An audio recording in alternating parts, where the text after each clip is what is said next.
আসসালামু আলাইকুম। এখন দেখবেন সংবাদ শিরোনাম। তারেক রহমানের আগমন ঘিরে বিএনপিতে ব্যাপক উদ্দীপনা। ৩০০ ফিটের অভ্যর্থনায় ৫০ লাখ লোক সমাগমের প্রত্যাশা। সবকিছু ধ্বংস করে গণতন্ত্র হয় না, নির্বাচন ডায়ালগ অনুষ্ঠানে মির্জা ফখরুল। জুলাই সনদ বাস্তবায়নের অঙ্গীকার নেতাদের, আইন সমভাবে প্রয়োগের নির্দেশ। দিল্লি, কলকাতা বাংলাদেশ মিশনের সামনে কট্টর হিন্দুত্ববাদীদের বিক্ষোভ। ভারতীয় হাই কমিশনারকে ডেকে গভীর উদ্বেগ ঢাকার। নোয়াখালীর হাতিয়া রণক্ষেত্র চর দখল নিয়ে দুপক্ষের সংঘর্ষে অন্তত ৫ জন নিহত, আহত অনেকে হাসপাতালে ভর্তি। এতক্ষণ দেখছিলেন সংবাদ শিরোনাম, এখন দেখবেন বিস্তারিত। বৃহস্পতিবার ফিরছেন তারেক রহমান। জোরে সোরে চলছে বিএনপির প্রস্তুতি। ৩০০ ফুট সড়কের নামাপাড়ায় প্রায় প্রস্তুত মঞ্চ।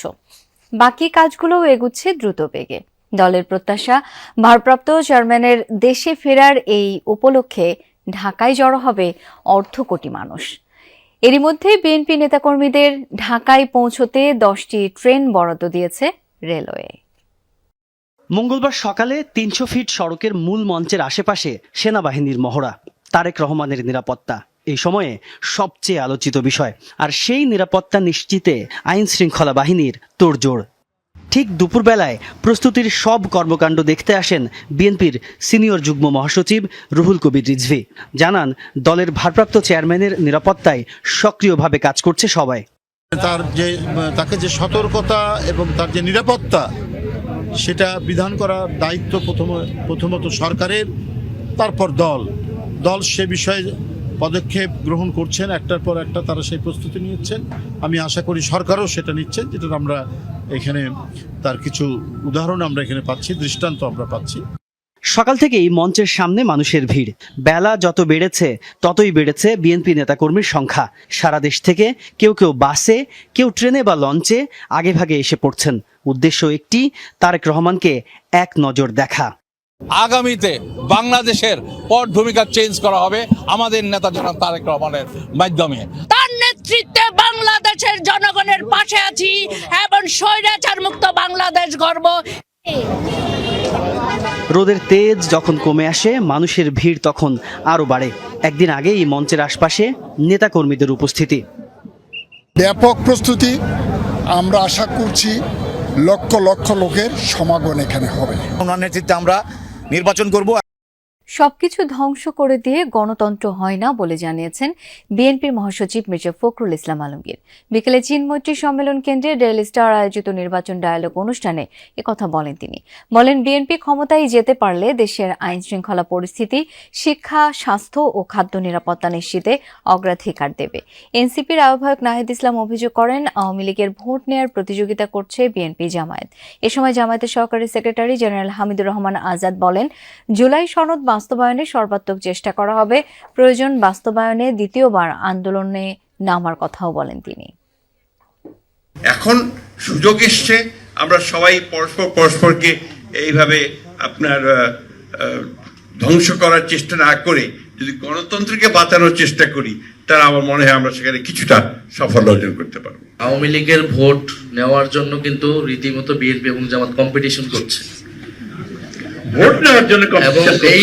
এখন এই যে ভোটটা নিবে, তার তো কিছু সিম্পটম দেখাতে হবে। তখন তাকে বলা হচ্ছে মামলা। বাংলাদেশ হাই কমিশন ও উপ হাই কমিশনের সামনে কট্টর হিন্দুত্ববাদী সংগঠনের বিক্ষোভের জেরে ছড়িয়েছে ব্যাপক উত্তেজনা। দেশটির রাজধানী নয়াদিল্লিতে স্পর্শকাতর কূটনৈতিক এলাকায় জড়ো হয় বিশ্ব হিন্দু পরিষদ সহ বেশ কয়েকটি সংগঠনের সদস্যরা। দিল্লি ও কলকাতায় বিক্ষোভকারীরা পুলিশের ব্যারিকেড ভাঙার চেষ্টা করলে হয় সংঘর্ষ। বেশ কয়েকজনকে আটক করার দাবি করেছে ভারতীয় পুলিশ। উগ্রবাদী বিক্ষোভকারীদের তাণ্ডবে বিশৃঙ্খলে পরিস্থিতি ভারতের দিল্লিতে বাংলাদেশ হাই কমিশনের সামনে। বাংলাদেশ বিরোধী স্লোগান দিতে দিতে ব্যারিকেড ভেঙে হাই কমিশনে ঢোকার চেষ্টা উগ্র হিন্দুত্ববাদীদের। পুলিশ বাধা দিলে তৈরি হয় উত্তেজনা, যার জেরে বিক্ষোভকারীদের সাথে নিরাপত্তা বাহিনীর সংঘর্ষও হয়েছে। এ সময় বেশ কয়েকজন কট্টরপন্থীকে আটকের দাবি করেছে দিল্লি পুলিশ। বঙ্গীয় হিন্দু জাগরণ সহ কট্টরপন্থী অন্যান্য সংগঠনের সদস্যরা এদিন হিন্দু হুঙ্কার পদযাত্রার নামে পশ্চিমবঙ্গের কলকাতায় বাংলাদেশের উপ হাই কমিশনের দিকে যাত্রা শুরু করেছিল। তবে সেখানে পৌঁছানোর আগে বেগবাগান এলাকায় তাদের আটকানোর চেষ্টা করে পুলিশ। বিক্ষোভকারীরা ব্যারিকেড ভাঙার চেষ্টা করলে হয় সংঘর্ষ। বাংলাদেশের দীপু দাস নামে এক ব্যক্তিকে হত্যার ঘটনায় বিশ্ব হিন্দু পরিষদ ও বজরং দলের ডাকে মঙ্গলবার ভারতের বিভিন্ন স্থানে বিক্ষোভ হয়েছে। সকাল থেকেই দিল্লির বাংলাদেশ হাই কমিশন ও কলকাতার উপ হাই কমিশনের সামনে জোরদার করা হয় নিরাপত্তা। এরপরও স্পর্শকাতর কূটনৈতিক এলাকায় ঢুকে পড়ে উগ্রবাদীরা, যা জন্ম দিয়েছে ব্যাপক সমালোচনার। এছাড়া মধ্যপ্রদেশের ভোপালেও বিক্ষোভ করেছে কট্টরপন্থীরা। জম্মু কাশ্মীরেও হয়েছে বাংলাদেশ বিরোধী বিক্ষোভ। নোয়াখালীর হাতিয়ায় চর দখলকে কেন্দ্র করে দুই পক্ষের সংঘর্ষে নিহত হয়েছেন অন্তত 5 জন, আহত হয়েছেন বেশ কয়েকজন। পুলিশ জানায়, মেঘনার বুকে জেঁকে ওঠা জাকলার চর দখলকে কেন্দ্র করে গত কয়েকদিন ধরেই সংঘর্ষ চলছিল সুকচর ইউনিয়নের মেম্বার মনির গ্রুপের সাথে স্থানীয় প্রভাবশালী শামসু গ্রুপের। এরই জেরে সকাল থেকে আবারও সংঘর্ষে জড়ায় দুই পক্ষ। দিনভর থেমে থেমে চলে সংঘাত, রণক্ষেত্রে পরিণত হয় গোটা এলাকা। এ সময় গোলাগুলির ঘটনাও ঘটে। সংঘর্ষে এখন পর্যন্ত 5 জনের মরদেহ উদ্ধার করেছে পুলিশ। পরিস্থিতি নিয়ন্ত্রণের চেষ্টা করছে আইন শৃঙ্খলা বাহিনী। এটা মূলত চরাঞ্চলের জমি নিয়ে তাদের মধ্যে এই সংঘর্ষের ঘটনা ঘটে। তাতে 5 জনের মরদেহ উদ্ধার হয়েছে। 1 জনের মরদেহ নোয়াখালী সদর হাসপাতালে আছে, আর 4 জনের মরদেহ এই মুহূর্তে আমাদের পুলিশ হাতিয়া থানা পুলিশ উদ্ধার করে হাতিয়া থানার দিকে নিয়ে আসতেছে। আর 1 জন আহত আছে, তাকে চিকিৎসার জন্য হাতিয়া হাসপাতালে নিয়ে যাওয়া হচ্ছে।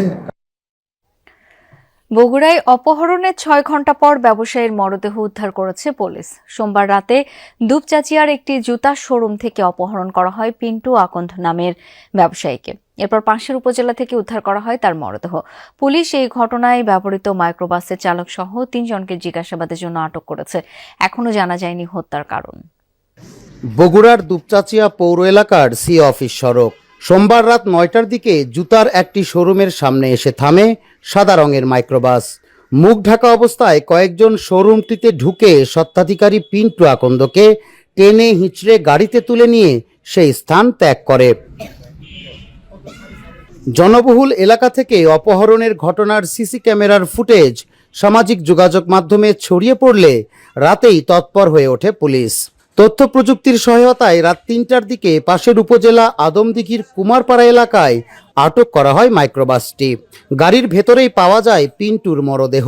জিজ্ঞাসাবাদের জন্য আটক করা হয় চালক সহ 3 জনকে।